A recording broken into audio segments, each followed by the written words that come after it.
Salut à toutes et tous, bienvenue dans les tops et les flops de ce Bordeaux-Montpellier, 10e journée de Ligue 1. Les Girondins s'inclinent sur le score de 2 buts à 0.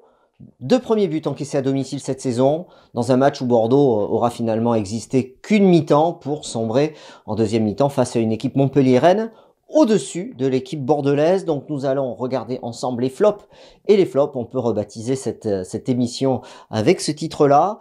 Donc je vais pas faire comme d'habitude le joueur par joueur. On va se contenter simplement des flops, mais je vais quand même faire la compo d'équipe si vous n'avez pas vu le match.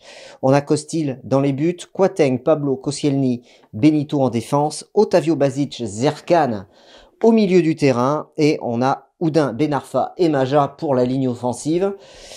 Jean-Louis Gasset a fait quelques changements. Kouateng qui n'avait plus été titularisé depuis le mois de mars 2020. Zerkan qui signe sa deuxième titularisation et Pablo qui est confirmé dans son poste de défenseur central. Je parlerai du coach après. Alors on va regarder les flops de la soirée. Premier flop, c'est Pablo. Fébrilité dans ses interventions, des contrôles de balles et des passes ratées. Le Brésilien n'a pas confirmé et n'a pas rassuré par cette prestation. Au contraire, il a montré qu'il était en plein doute, lui aussi.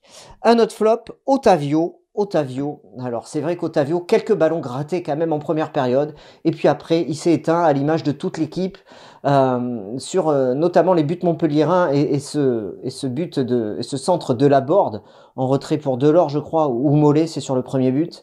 Mais finalement on voit qu'il est loin de l'action, les défenseurs centraux sont loin de l'action, il est mal placé, et lui aussi c'est un flop pour cette soirée, il est en plein doute, du jeu vers l'arrière. Il a tenté une frappe et elle est passée au-dessus.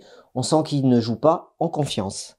Thomas Basic, on pourrait qualifier son match de fantomatique, tant il ne s'est pas montré disponible pour avoir le ballon et pour prendre la responsabilité du jeu quand il le devait, alors qu'il a été sélectionné avec l'équipe de Croatie. Mais finalement, Thomas Basic, ça ne lui a pas apporté plus de confiance et plus d'envie de prouver ce soir face à Montpellier. Il est absent complètement de ce match. C'est un des plus gros flops de la soirée.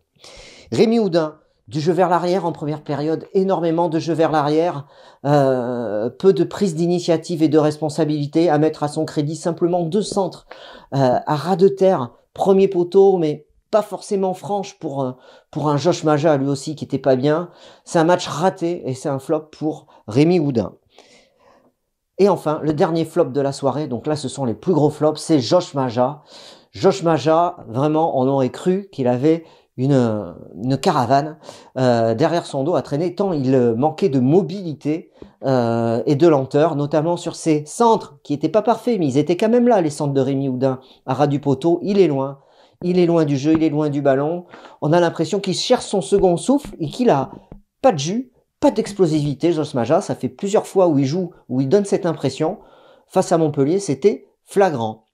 Voilà pour les plus gros flops de la soirée. Il n'y a pas de top face à Montpellier. On va parler du coach Jean-Louis Gasset.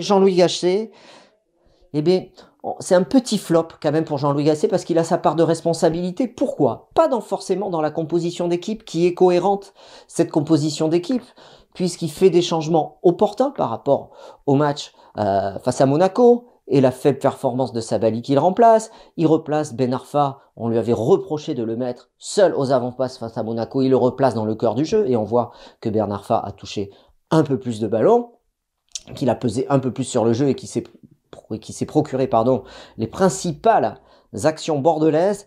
Mais c'est surtout dans cette préparation de match et de tous les discours qu'il y a eu cette semaine, et notamment, alors lui il a pris la parole qu'en conférence de presse d'avant-match, Jean-Louis Gasset, mais on peut s'apercevoir que le discours du club, le discours de l'entraîneur, ne passe pas, parce que si l'entraîneur des Girondins a trouvé des points de satisfaction face à Montpellier, notamment dans l'état d'esprit, eh bien, c'était difficile à voir ce soir cet état d'esprit bordelais, parce que dès qu'on a été mené 1-0, on a complètement sombré en termes d'intensité et de volonté. Alors oui, il y avait un peu de jeu, un peu plus de jeu que lors du précédent match face à Monaco, mais ça reste largement insuffisant et les ressorts n'ont pas été trouvés par l'entraîneur des Girondins de Bordeaux pour faire réagir ses joueurs.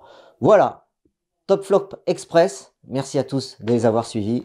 Rendez-vous sur webgirondin.com. Bye bye.